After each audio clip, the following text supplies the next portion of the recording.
Les damos la bienvenida a su podcast Tejidos de Conciencia. Yo soy Anita Lobi.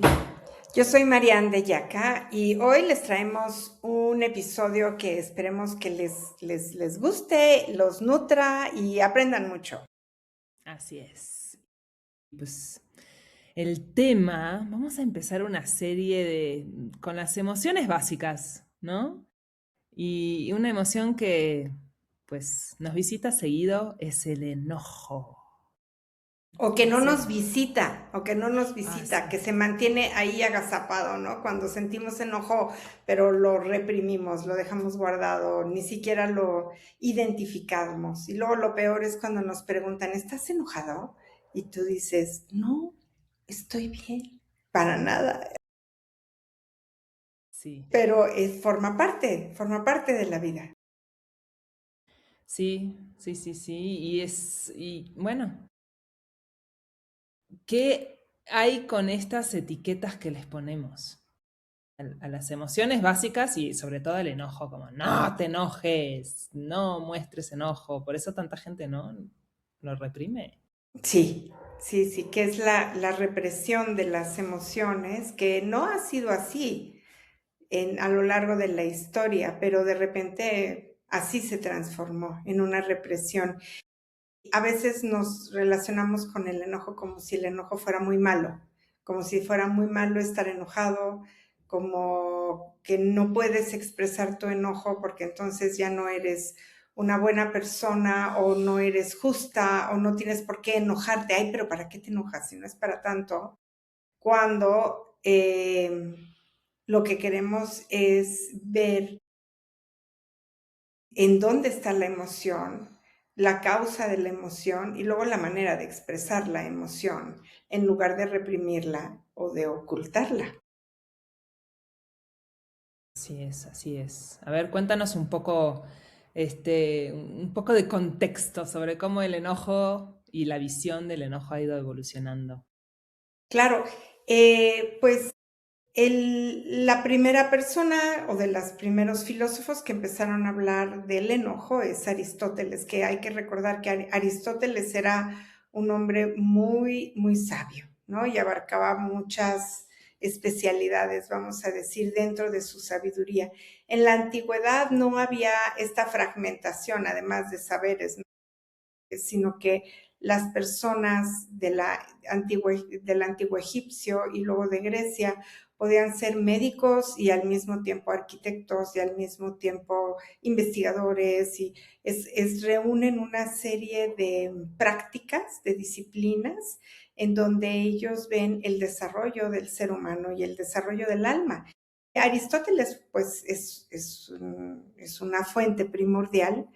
Eh, y él consideraba que el enojo o la ira es una de las emociones básicas del ser humano. No es algo que se necesite o que se deba de eliminar ni de quitar del ser humano, no es un error del ser humano, es como los seres humanos nacen con esta emoción que forma parte de ellos, que se llama el enojo. Y el enojo además forma parte de la evolución del ser humano y de la evolución del cerebro también. Entonces Aristóteles decía, lo importante no es reprimirlo, sino aprender a sentirlo y expresarla de manera justa, en el momento adecuado y con la intensidad apropiada. Y esta idea aparece especialmente en su obra que se llama Ética a Nicómaco, en donde la reflexión más importante de Aristóteles dice, cualquiera puede enfadarse, eso es fácil, pero enfadarse con la persona correcta, en el grado correcto, en el momento correcto, con el propósito correcto y de la manera correcta, eso no está al alcance de cualquiera y no es fácil. Entonces, pues vemos cómo esto resume uno de los principios centrales de su ética, en donde la virtud consiste en encontrar el justo medio, evitando todo exceso, ¿no? Que esto decía Aristóteles, la felicidad está en el justo medio, no en los excesos. Y eso lo aplicaba en todo, incluidas las emociones, especialmente con esta emoción que nos cuesta tanto trabajo como el enojo. Entonces, para él había 3 tipos de enojo. El exceso de enojo, que es cuando la persona se enfurece con mucha facilidad, exagera y le guarda resentimiento y que puede llegar incluso a ser un vicio del enojo. El enojo se puede transformar en un vicio. Ahorita vamos a ir viendo cómo es que esto sucede, ¿no? Luego, el defecto del enojo, que es cuando la persona nunca se indigna, incluso ante la injusticia, que son estas personas que no reconocen los enojos y que dicen que siempre están bien y que no tienen ningún impulso ni a defenderse ni a nada, ¿no? Entonces, Aristóteles decía, bueno, esto es un defecto del enojo, porque el enojo no puede ser indiferente.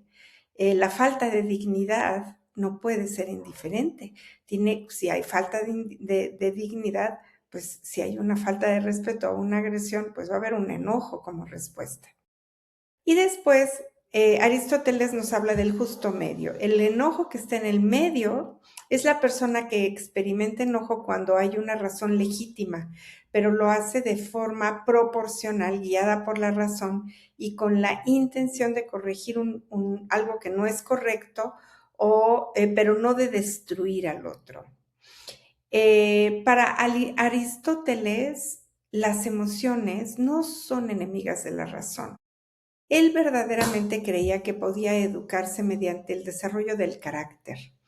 Las personas virtuosas no dejaban de sentir la ira, sino que aprendían a gobernarla para ponerla al servicio de la justicia y no al servicio de la impulsividad.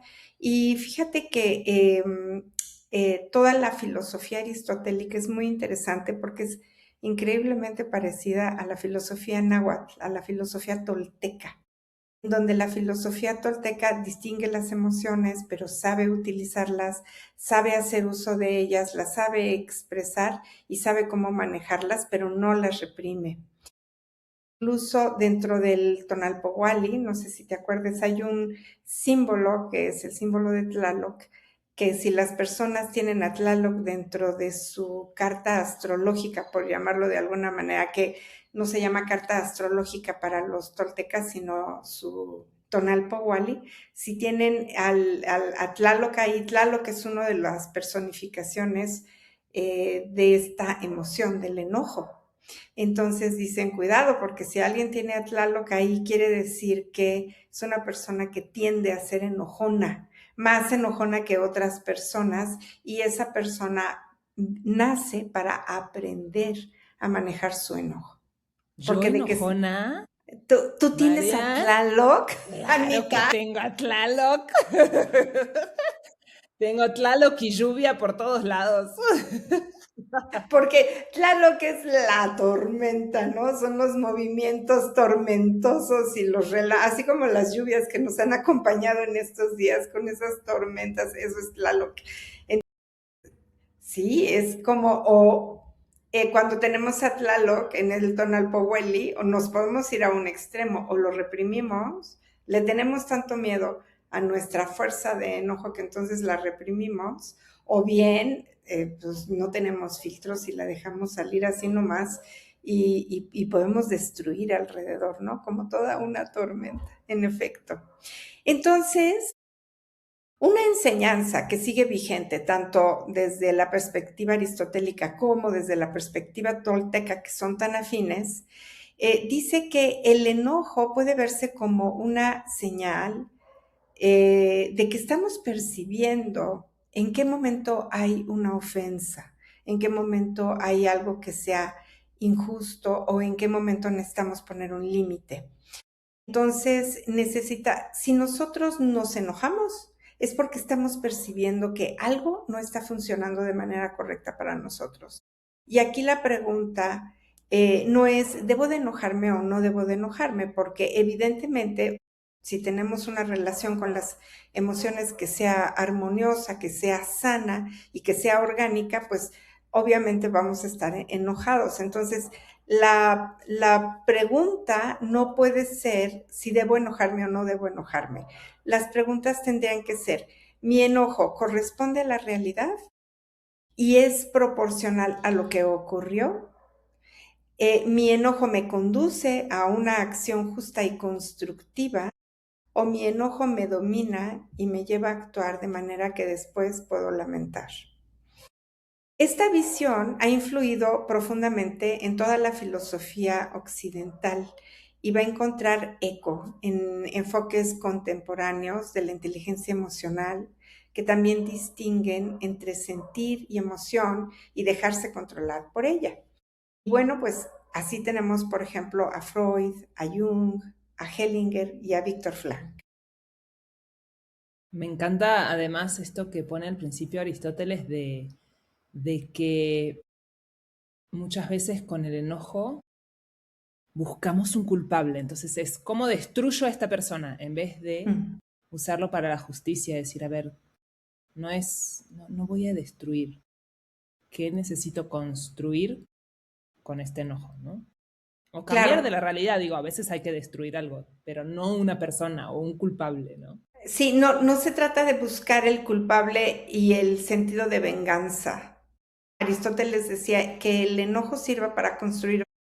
Cuando nosotros nos enojamos o cuando hay una causa que esté produciendo enojo, necesitamos ver qué es lo que hay que aprender, qué es lo que hay que parar y luego qué se puede aprender de eso. Y cuando nosotros pasamos a preguntarnos lo que se puede aprender es cuando empezamos a construir gracias al enojo. Entonces, claro que puede haber momentos de destrucción en términos, si lo queremos ver como fuertes, ¿no? O agresivos, a lo mejor sí, algo tiene que morir. A lo mejor no necesariamente tiene que morir como tal con agresión, pero sí puede morir como etapa, como ciclo, como una actitud repetitiva. Y eso que necesita morir tiene un aprendizaje para nosotros. Entonces, cuando nos preguntamos el aprendizaje es cuando podemos construir. Porque ahora, ¿qué puedo construir con esto? ¿Y qué es lo que puedo crear con esto? Y también es una emoción que hablabas de la evolución del cerebro y todo, o sea, que también nos ha permitido sobrevivir, Así, ¿no? claro, claro, claro. Las dos emociones básicas de la sobrevivencia son el enojo y el miedo. Y hablaremos de ella, vamos a hablar del miedo en el siguiente episodio, ¿verdad? Pero el enojo y el miedo son las dos como de la sobrevivencia. Sí, además es una emoción que nos lleva muchísimo a movernos, ¿no? Bueno, todas las emociones Ujú. nos mueven, ¿verdad? Pero el enojo es así como cambio, ¿no? Sí, sí, Acción, salte de ahí. salte de ahí, Sí, haz algo. así es, así Ujú. es. ¿Y cómo se relaciona el enojo con esta sensación de necesito protegerme? ¿Cuáles son? ¿Qué parte nuestra se mueve que empieza a llamar protección? Bueno, es que el enojo no siempre señala un límite que fue cruzado o una injusticia. Puede señalar también un abuso, una necesidad ignorada, un valor importante que no fue respetado. Y en este sentido, el enojo está profundamente relacionado con la dignidad. Gracias al enojo podemos dejar relaciones que son dañinas o renunciamos al abuso, ya sea que sea abuso físico, abuso psicológico, abuso laboral. Es gracias al enojo que recuperamos nuestra dignidad y nos vamos de ahí, ¿no? También el enojo nos permite proteger a nuestros hijos y proteger como nuestra descendencia, ¿no? Tú quieres ver a un oso proteger a sus ositos, se te va a ir a matar.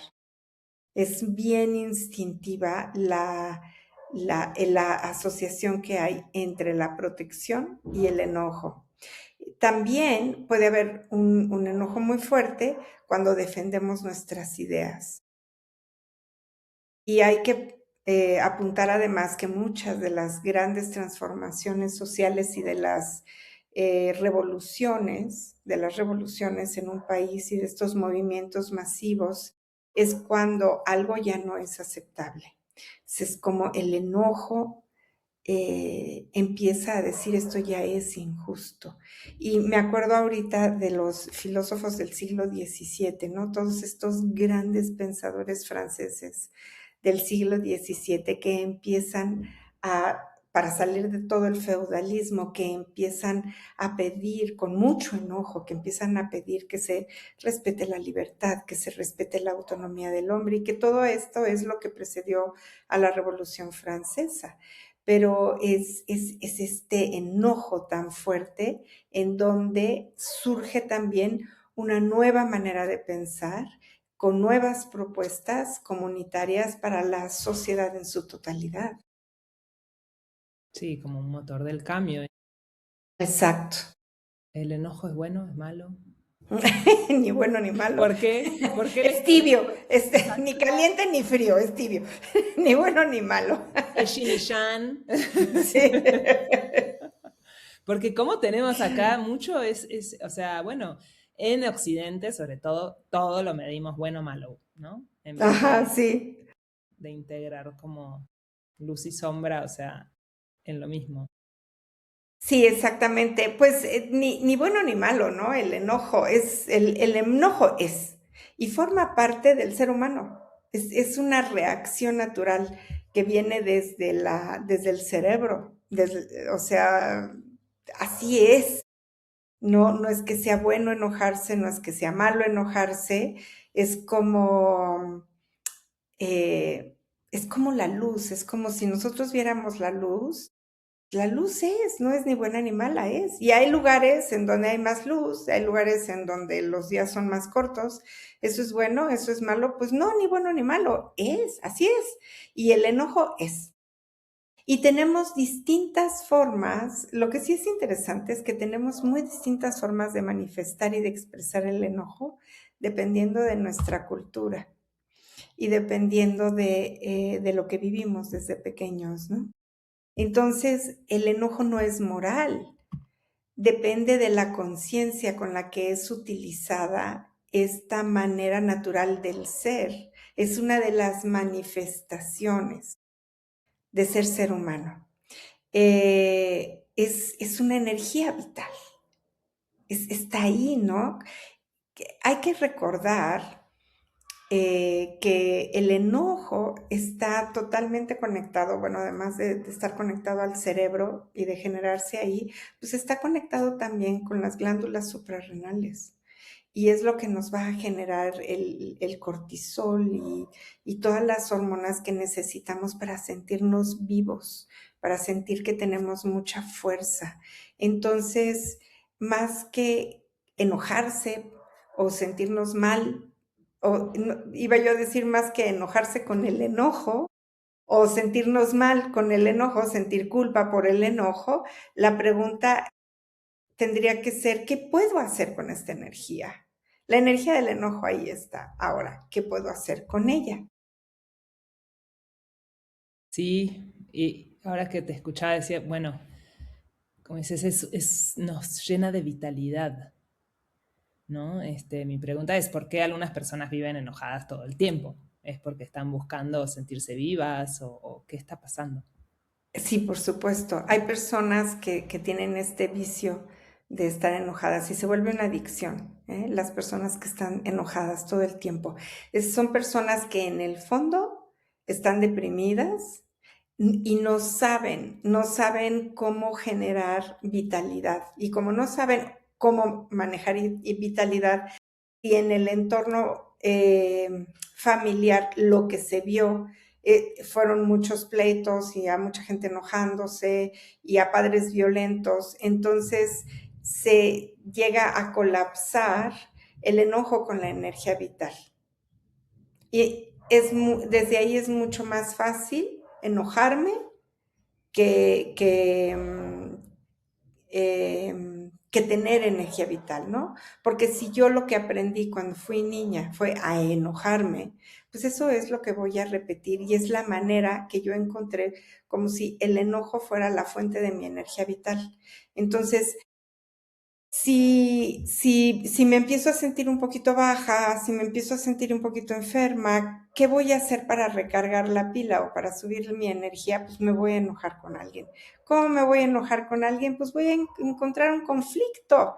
Me voy a pelear con alguien en el tráfico, me voy a pelear con la señora que saca a su perro a pasear todas las mañanas, me voy a pelear con mi sobrina que a veces me cae medio mal y entonces creo que ahorita es el momento de darme un agarrón con ella, o me voy a pelear con mi mamá, o si soy mamá me voy a pelear con uno de mis hijos. El pleito, voy a buscar un pleito para entrar en esta dinámica de enojo y voy a saber, además, las personas que son adictas al enojo son muy hábiles para detonar botones y rápidamente encuentran cuáles son esos botones que van a tocar para desatar la ira del otro. Y cuando el otro desata su ira, es como al fin.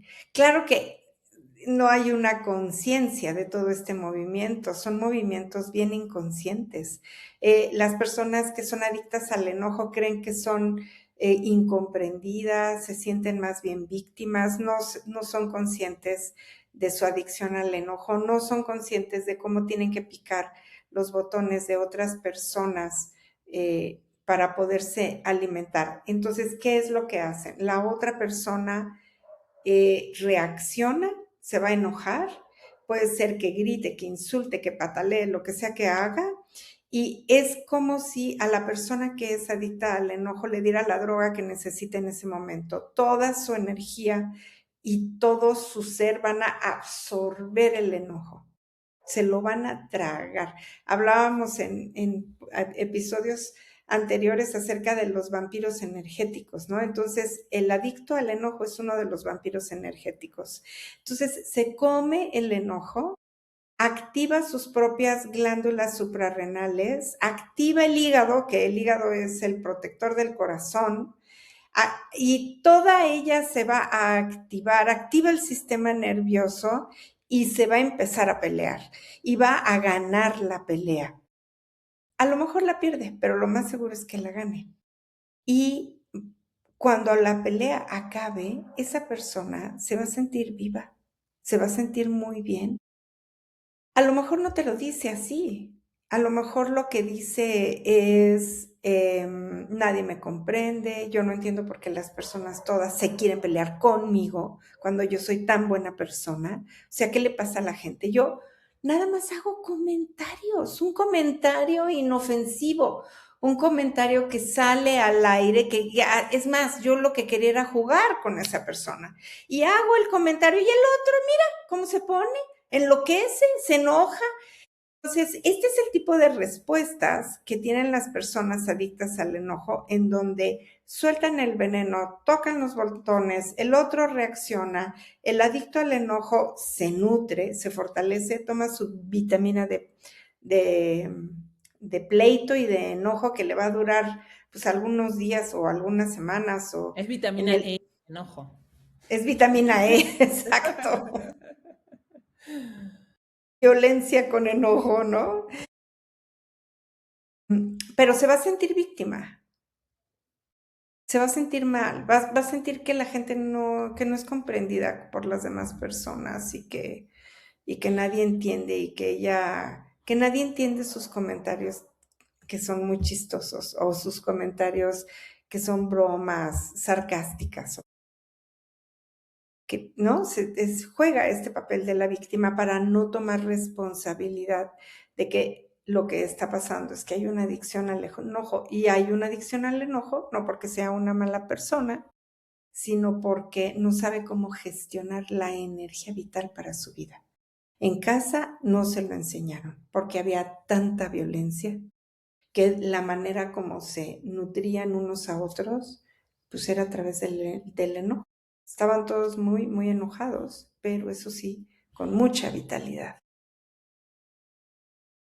Ay, Mariani, ¿qué pasa o de dónde viene esto de reaccionar desproporcionadamente, ¿no? Ante algo que quizás no merece un enojo de ese tamaño? Mm. Ujú. ¿Por qué se activa ese mecanismo? Bueno, hay varias cosas, ¿no? Aquí podemos ver como hay que ver de dónde viene, pero una puede ser que el enojo desproporcionado por algo que ocurra nos recuerde algo que pasó hace muchos años y ese recuerdo a lo mejor está dormido. Otra puede ser que la familia, que sea un enojo que se repite en la familia, que sea sistémico.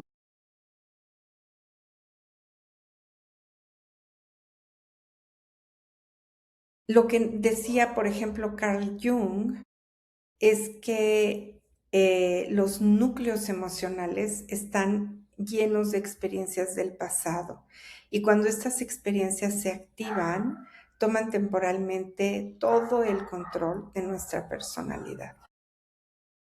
Así que muchas veces el enojo del presente viene realmente del pasado, sobre todo cuando es desproporcionado, cuando decías, no estamos reaccionando únicamente a la persona o a la situación que tenemos enfrente de nosotros. La reacción viene de algo que pasó cuando éramos niños, de algo que escuchamos, de algo que vivimos, de un trauma que no está sanado. Y y como en la infancia no te podías defender y en la adolescencia temprana tampoco te podías defender, entonces creces como un adulto que ahora se trata de defender de las situaciones que suceden que le detonan lo que realmente sucedió cuando era pequeño. Entonces, pues es como está pasando, se derramó un vaso con agua, no pasa nada. Ah, pero eso que pasó tiene que ver con el pasado, tiene que ver con algo que me sucedió. No pude expresar mi enojo cuando tenía 5 años, pero lo puedo expresar ahorita. Entonces, por algo similar, ¿no? Entonces, a lo mejor yo tiré el vaso de agua cuando tenía 5 años, mi madre me golpeó de manera desproporcional, mi madre me castigó de manera desproporcional, o mi padre, ¿verdad? Y entonces, y yo no me podía enojar. Tenía que quedarme callada, tenía que quedarme quieta. Es como el dominio completo del adulto sobre el niño. Y claro, cuando crezco, si alguien tira el agua, mi enojo va a ser desproporcionado, porque desproporcionadamente se enojaron conmigo.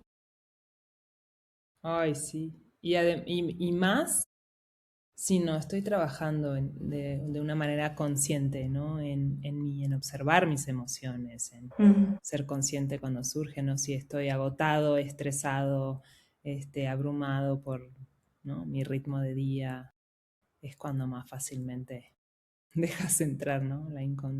La emoción inconsciente. Sí, exacto.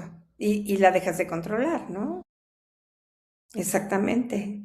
Entonces, por ejemplo, Sigmund Freud decía que el enojo es una emoción profundamente ligada a los impulsos del inconsciente, los conflictos internos y las experiencias de la infancia, que es esto mismo que estamos comentando.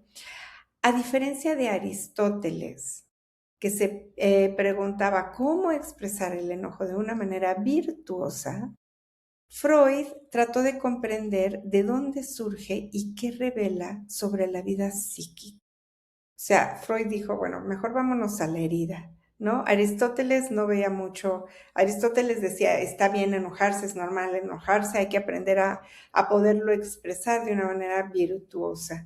Y para Freud lo importante era ver la causa. ¿De dónde viene la causa? ¿Qué fue lo que sucedió? Eh, ¿Cuál es el trauma que está ahí hablando a través del enojo? Y Freud sostenía que el ser humano posee impulsos instintivos que buscan descargarse. Cuando esos impulsos se frustran o se reprimen, pueden manifestarse como ira, irritabilidad o agresividad. Entonces, ¿a qué impulsos se refiere Freud? Por ejemplo, cuando un bebé llora porque tiene hambre. Al bebé no le puedes decir, tú cállate, deja de llorar, te voy a dar de comer en 2 horas, ya me tienes harta, deja de llorar. O sea, no, hay un enojo, hay no un enojo, pero una expresión de los impulsos. Cuando un bebé llora, cuando un bebé grita, cuando los niños ves que todos sus impulsos los pueden expresar con toda libertad. Entonces, cuando el adulto reprime los impulsos, después salen las emociones sin ningún filtro.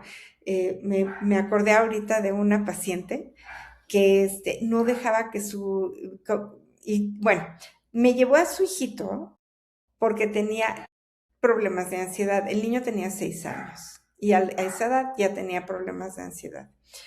Y, y entonces le pregunté qué es, y luego no quería comer el niño, ¿no? Entonces este niño es muy ansioso y nunca quiere comer.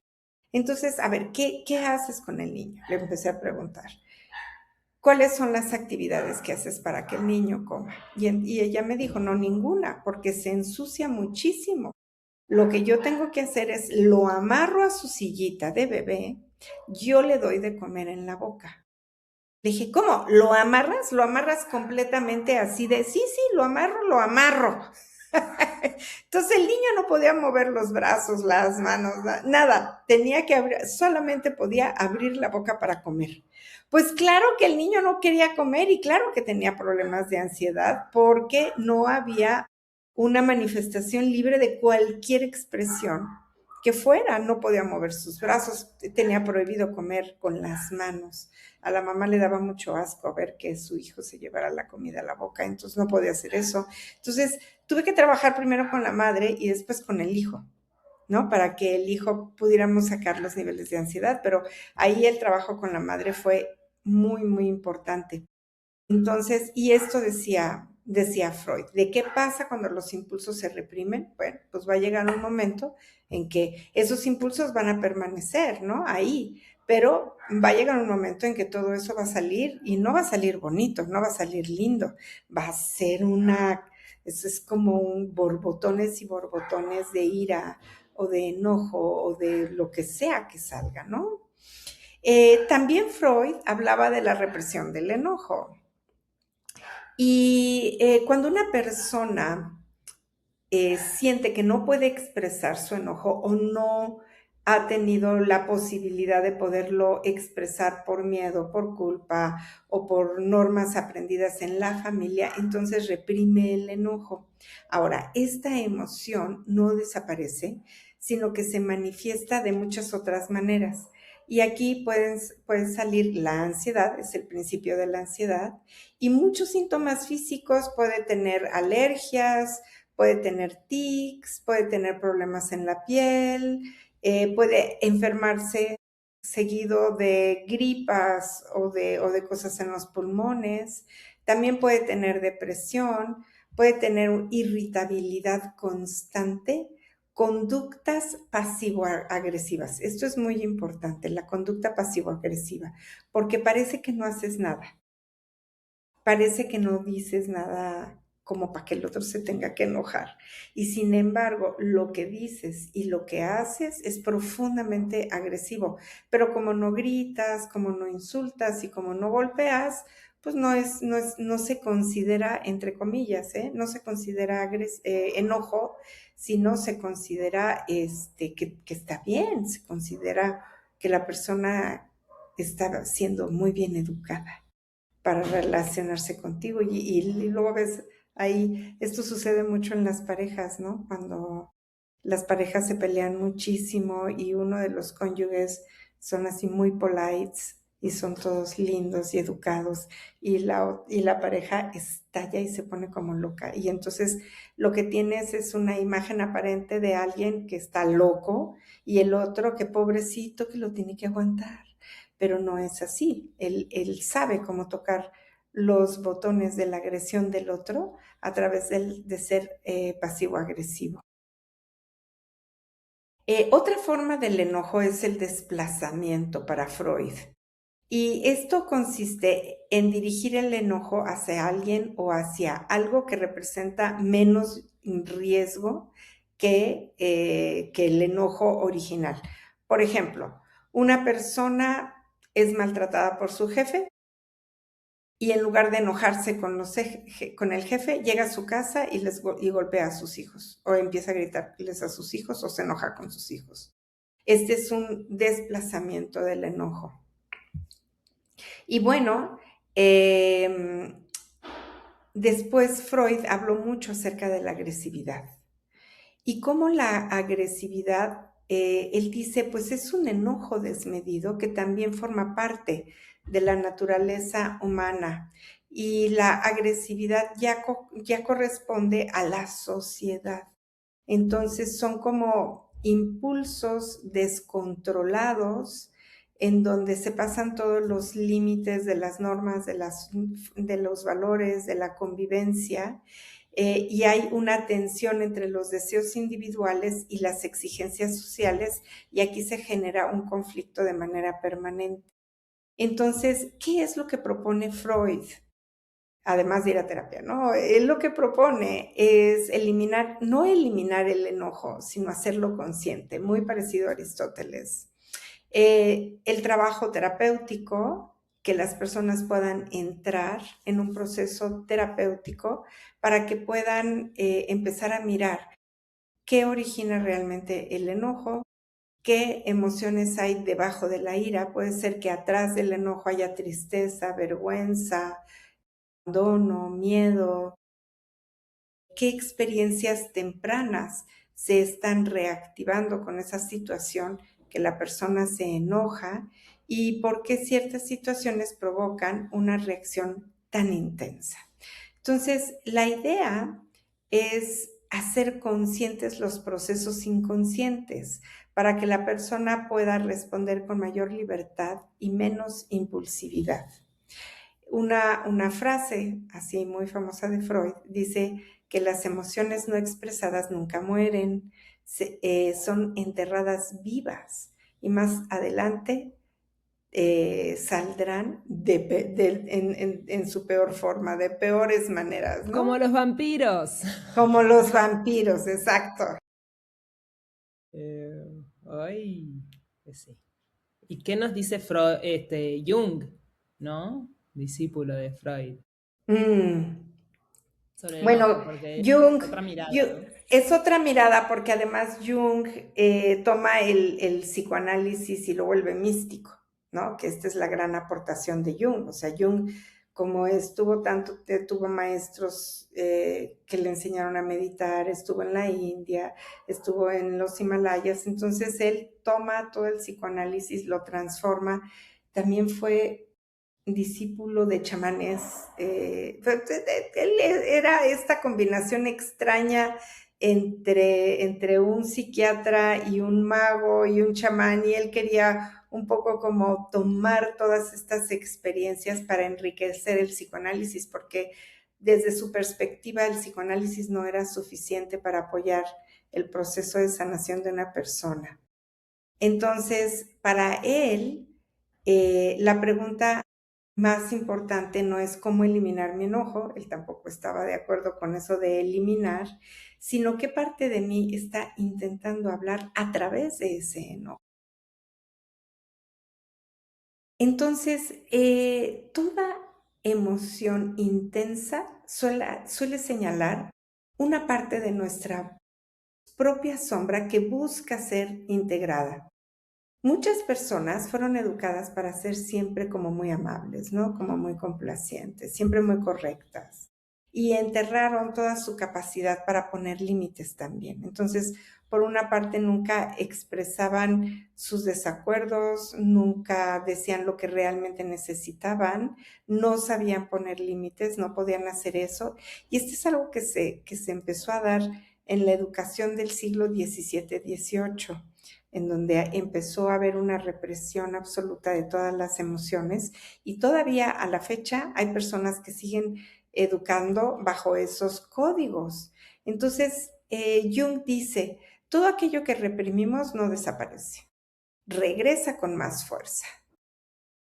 Toda herida del alma que no es sanada se va a seguir repitiendo y lo hará con más fuerza. La integración no consiste entonces en dejarse de enojar, sino en recuperar la capacidad para poder poner límites sin destruir al otro. A Jung, la capacidad de poder poner límites es una capacidad que se da en el proceso terapéutico y lo puedes lograr cuando empiezas a mirar tu sombra. ¿Cuáles son las heridas de la sombra? Las circunstancias o esos hechos que están ocultos en los puntos ciegos y que no nos atrevemos a ver, que nos puede llegar a dar incluso miedo a ver, pero tenerlos ahí como agazapados es lo que tampoco nos permite poner límites. Estas personas no defienden su vida, sino son bien permisivas, ¿no? Permiten que otros abusen. Si ya hubo un primer abuso, pues ellas le van a seguir dando la puerta abierta a cualquier otro abusador que se encuentren por la vida. Entonces, cuando nosotros podemos mirar la sombra, es hasta ese momento que empezamos a sanar el trauma. Y una vez sanado el trauma, vamos teniendo la fuerza y la capacidad para poner límites. Así, por ejemplo, el enojo para Jung no es solamente una emoción natural, sino un indicador de que hay algo guardado en el desván de la oscuridad y que necesitamos ir a atender eso que está guardado. E integrarlo, ¿no? Claro. También darse permiso, ¿no? A mí siempre me encanta la frase de Jung de prefiero ser un hombre completo a ser un hombre bueno, ¿no? Siempre Exacto. guardando el enojo en el diván. Ujú, ujú, ¿Cuántas personas hay que educaron para ser buenas? Un buen hijo, un buen marido, un buen esposo, y observas ahí toda la pérdida de libertad. Y son personas que en el fondo, al paso del tiempo, pues, se van deprimiendo también. Y viven estas dobles vidas. Se me vino la imagen de Shakespeare y del teatro y en general la Exacto. expresión de la máscara, ¿no? En Sí, este lugar doy esta máscara y luego soy el villano que exacto. asesina al rey y Sí, sí, exacto. envenena a todo el pueblo. Exacto. Ajá.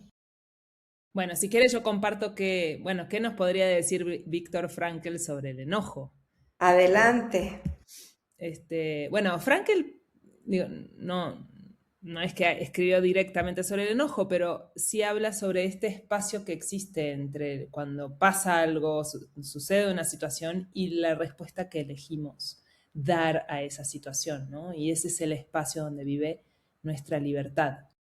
Entonces, el enojo puede aparecer de forma automática, ¿no? Porque es instintivo. Pasa algo, ¡pum! Aparece, es una reacción. Pero si nos tomamos el tiempo y la conciencia de elegir nuestra respuesta, la respuesta no tiene por qué ser automática, ¿no? Siempre existe como un momento de elección. Y bueno, sobre todo si la elección está sostenida por la conciencia. Entonces, elegir si vamos a reaccionar o si vamos a responder y ser más constructivos. Entonces, también es hacernos responsables, ¿no? ¿Elegimos que vamos a herir a alguien o elegimos poner un límite con dignidad? ¿No? Entonces, el enojo realmente no es algo que nos quita la libertad, sino que es algo que nos impulsa a ser conscientes, conscientemente enojados. Ujú. Sí, conscientes de aquello que nos está haciendo enojar, ¿no? Cuando dejamos de ser impulsivos. Y de Ujú. la manera que vamos a responder. Sí, sí, sí, sí. Exacto. ¿Y qué nos dice la psicología positiva que se puso tan de moda Tan de estos moda, últimos ¿verdad? 10 años? Bueno, la psicología positiva dice que el enojo es información y que nos informa que una necesidad no está siendo atendida. Un poquito parecido a lo que ya hemos venido hablando, nada más que la psicología positiva como que tiene un orden muy especial con respecto al enojo, ¿no? Entonces primero dice, a ver, esta es información de una necesidad que no es atendida. Es un valor esta necesidad que no fue atendida, necesitamos observar. Fue algo que fue vulnerado, ¿no? Como pasaron nuestros propios límites. Eh, es un límite que no fue comunicado. Y la psicología positiva dice cómo podemos gestionar el enojo, cómo podemos hablar de ello sin reprimirlo. Porque también la psicología positiva dice hay que hablar del enojo y hay que dejarlo salir. Entonces, necesitamos aprender a escuchar al enojo antes de que el enojo nos tome por sorpresa. ¿Y qué nos diría Bert Hellinger? Toda la escuela sistémica que continuó Mm. respecto al enojo. Bueno, para él el enojo es un movimiento, es una emoción que pone en movimiento a los sistemas familiares, ¿no? Hay que recordar que Hellinger trabaja con sistemas familiares. Entonces, dice, cuando hay un enojo en la familia, tenemos que voltear a ver si alguien en la familia fue excluido o si alguien tuvo un abuso sexual o si alguien sufrió una acción bien injusta, ¿no? Alguien que hubieran metido a la cárcel de manera muy injusta o que hubieran corrido de un lugar de manera muy injusta. Si es un límite que ha sido violado. Y entonces hay que mirar, él dice, hay que mirar cuáles son las cargas que lleva la familia. Entonces, el enojo es como esta carga que va a llevar la familia, como alguien fue violado o alguien fue excluido. Esto enojó mucho a la persona, enojó mucho a la familia y después las generaciones que siguen todo el tejido familiar empieza a llevarlo como una carga. Como esto es el enojo que cargo por ti. Si tú no lo pudiste expresar en su momento, lo voy a expresar yo por ti. Y ahí vamos en nuestro sistema familiar pasando la carga generación tras generación hasta que podemos mirar aquello que sucedió, ¿no? Y entonces, cuando se mira lo que sucedió, pues le das a la persona que fue afectada generaciones atrás, le das lo que perdió, le regresa su dignidad, le regresa su respeto, le regresa su derecho a hablar y a defenderse, le regresas lo que sea que esa persona haya necesitado y te quitas la carga. Y se dice que al regresarle esto al familiar, entonces todos en el sistema familiar pueden ya soltar la carga y tener una liberación. Y ahora, bueno, un poco desde Teos, ¿qué diría Teos sobre el enojo? Bueno, para ateos el enojo es algo natural también. En el enojo están implicados el cerebro, las glándulas suprarrenales y el hígado. Y el hígado no solo como órgano, el hígado como órgano del sistema hepatodigestivo, sino como la fuerza que defiende al corazón. El hígado es el protector del corazón, es su escudo. Entonces, fíjate, es interesante porque cuando no nos enojamos o cuando reprimimos el enojo, lo que más se va a afectar van a ser el hígado y el corazón en términos físicos, ¿no? Estas personas que desarrollan un cáncer de hígado, por ejemplo, son personas que están profundamente enojadas, pero que no reconocen el enojo. Y me han llegado pacientes con cáncer de hígado y les digo, vamos a ver en dónde está el enojo. Y me dicen, es que eso es lo raro, yo no estoy enojado, yo estoy bien. Y auténticamente se sienten bien. O dicen, bueno, sí, mis padres cometieron algunos errores, pero no tengo derecho a estar enojado con ellos. No los voy a criticar, no los voy a juzgar, no me voy a enojar con ellos. Cuando lo importante no es criticarlos, juzgarlos y enojarse con ellos, sino sí enojarse con lo que sucedió, darse la oportunidad de comprender ese enojo que ha sido reprimido y guardado por tanto tiempo y dejarlo salir. Que lo pueda manifestar la persona, porque si no, bueno, pues el cáncer va a seguir avanzando. Cuando hay un cáncer por enojo reprimido, se debilita el corazón. El hígado y el corazón van trabajando de la mano. Entonces, ¿cómo es un hígado hiperactivo? Por ejemplo, vamos a tener un corazón que también va hiperactivo. Un hígado tranquilo, un hígado que puede confiar, es un hígado que sabe gestionar sus emociones, que sabe gestionar su enojo, que lo puede distinguir y que va a hacer una elaboración del enojo de una manera muy sana. Va a tener la capacidad de expresarlo, de poner límites a tiempo, de decir, esto no me lo hagan, yo no estoy de acuerdo, y lo va a hacer con mucha fuerza sin llegar a la violencia, pero lo va a hacer. Entonces, para Teos el enojo es una emoción necesaria desde muchos lugares, porque tocamos un poco qué pasó en el pasado, ¿no? Esta situación que está siendo tan reactiva para ti, qué fue lo que pasó, a quién te recuerda, qué está detonando de tu infancia. Entonces, el enojo también nos sirve como una guía. Es interesante, me recordó como alguna vez que escuché alguna enseñanza budista que hablaban cuando uno va trascendiendo las emociones, ¿no? Va trascendiendo, dice, pero la más difícil de todas, la última que queda cuando ya estás así como a un borde, nada de decir ya estoy iluminado, es el enojo. Sí. Sí. Está bien profundamente metida en la naturaleza humana, ¿no? Sí, y es muy interesante además que menciones que es una enseñanza budista, porque muchas personas que meditan utilizan la meditación para reprimir el enojo, ¿verdad? Entonces, el enojo no lo podemos reprimir. Cuando lo reprimimos nos enfermamos. Y desde Teos vemos eso, un enojo reprimido detrás de una enfermedad. Vamos a ver, ¿cuál es el enojo reprimido? ¿Qué está ahí oculto? Detrás del enojo reprimido hay otra emoción, como la tristeza. Detrás de la tristeza, ¿qué fue lo que pasó? ¿En dónde está la memoria? ¿La memoria es sistémica? ¿Es de otras vidas? ¿O es de un trauma en la infancia?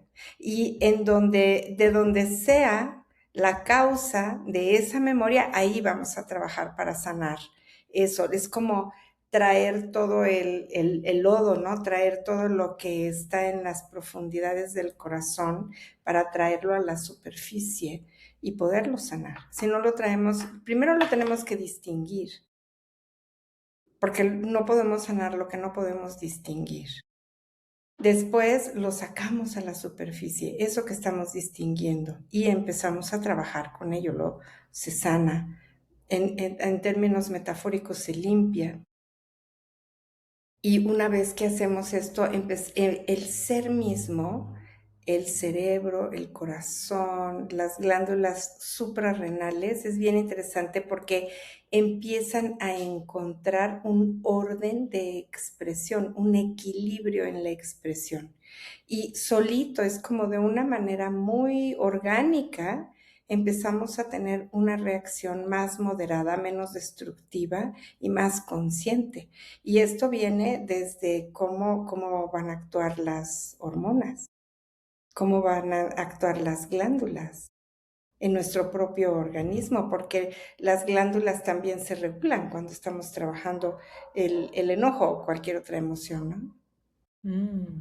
Ay, se me vino esto que hablamos mucho en Teos, donde en este centro donde está el enojo, que es nuestro plexo solar, también está la estrategia. Así es, Entonces, exacto. Y la valentía. y la valentía. Sí, y Es, bueno, nada más como para aclarar un poquito, Anita, hay personas que confunden el centro, le llaman centro solar al corazón. Entonces, queremos aclarar que cuando hablamos de este centro solar, estamos hablando de la boca del estómago, abajo de las costillas, en donde confluyen la boca del estómago, el hígado, la vesícula biliar, el páncreas y el vaso, ¿no? Todo eso que está ahí junto, A eso llamamos nosotros el centro solar, no al pecho. Sí, ¿no? Entonces, como la estrategia también nos ayuda mucho a Sí, manifestar el enojo de una manera sana. exactamente. Y la valentía, que también está ahí, ¿no? Entonces, la expresión sana del enojo es un plexo solar perfectamente bien regulado, es fuerte, pero no quema, ¿no? Es valiente, es expresivo, es simpático, porque aquí también está el sentido del humor, ¿no? Entonces vemos cómo del enojo podemos pasar fácilmente a la alegría una vez que el enojo es manifestado. Ujú. Como muchas veces también ahora que lo dices, el humor puede romper con el enojo. Ajá, también. Ujú. Sí. Y ahora a nivel más así, espiritual, ¿cuál es la diferencia entre sentir enojo y ser tomado por el enojo?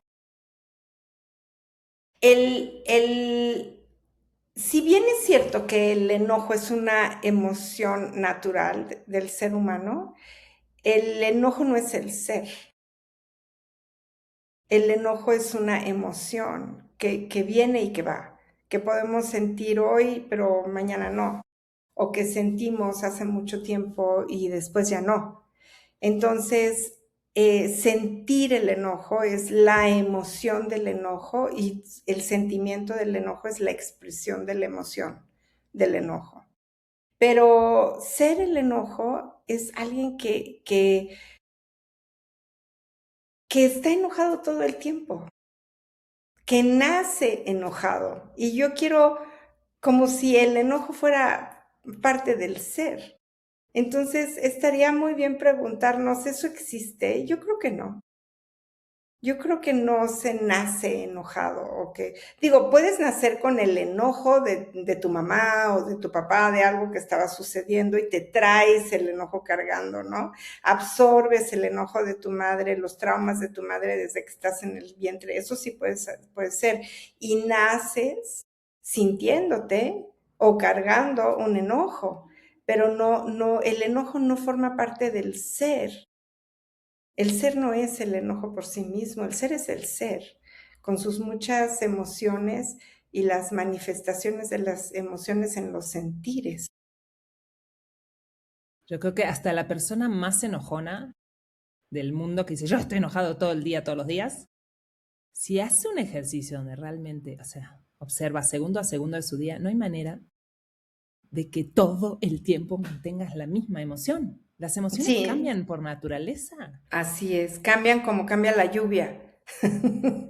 Ahora que Exacto. hablábamos de la lluvia, ¿no? Hoy llueve, mañana no llueve, hoy hace viento, mañana hace calor, o sea, cambian como el clima. Las emociones son cambiantes y los sentires también. El ser no cambia. El ser es la esencia, expresando todas estas emociones. Las emociones y los sentires forman parte de ser humano. ¿No crees? Y de estar vivo, yo diría que de estar vivo, porque los animales se enojan, los perros se enojan, los gatos se enojan, los animales se defienden de manera natural e instintiva. Bueno, la tierra se enoja y La, tiembla. la tierra se enoja y ¿qué tal? ¿Cómo tiembla? ¿Cómo se mueve? ¿No? Sí, Claro. exacto. El enojo es parte de la creación de todo lo que está vivo, como dices. Sí, sí, sí. Igual y el Big Bang también fue un gran estallido de enojo. O de alegría, ¿qué será? Una, Anda, o juntas, entre el enojo y ¿no? la alegría de ser un shake. Ajá, fue una carcajada de Dios, ¿no? Y entonces, ¡plac! El Big Bang, salió todo, ¿no? O un vómito, ¿qué tal? Un Un vómito, ¿no? vómito. O sea, quién sabe.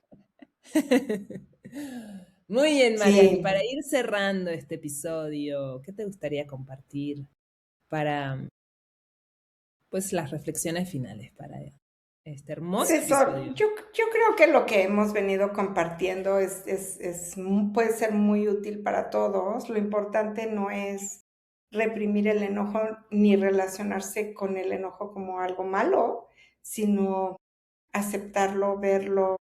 Si algo nos enoja continuamente, preguntarnos por qué. Si nos la pasamos peleándonos con todo el mundo y somos de esas personas que siempre están enojadas, pues hay mucho trabajo que hacer. Necesitamos entrar en un proceso terapéutico, sanar el corazón, ver qué es lo que pasa. ¿Por qué? Porque estás tan enojada, ¿no? O tan enojado. ¿Por qué te peleas con todo el mundo? Hay mucho trabajo que hacer.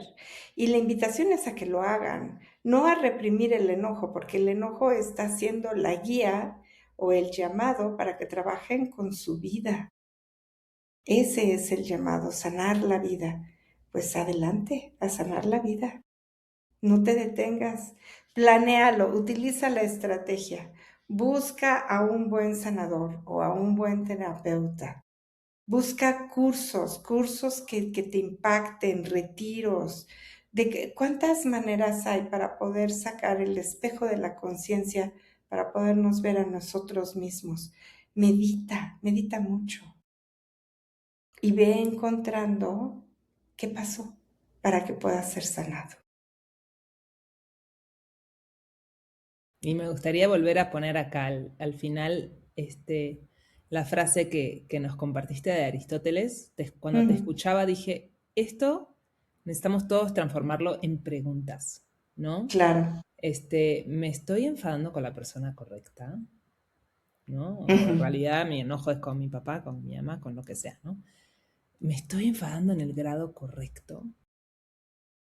¿En el momento correcto? ¿Con el propósito correcto? ¿Cuál es mi propósito al enfadarme?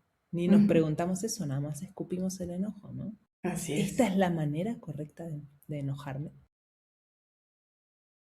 Uf, no son preguntas fáciles. No.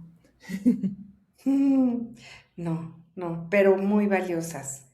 Y nos apuntalan, nos van a dar un orden de vida. Muchas Muy gracias, bien. Marianne. Qué hermoso episodio. Gracias a todos por escucharnos y por compartir y por darle me gusta. Así que nos nutrimos mucho. Queremos saber si les gustó, qué les enoja, si les enojó este episodio, pues también escríbanos. Usen esa energía del enojo para algo constructivo el día de hoy. Así es. Así es.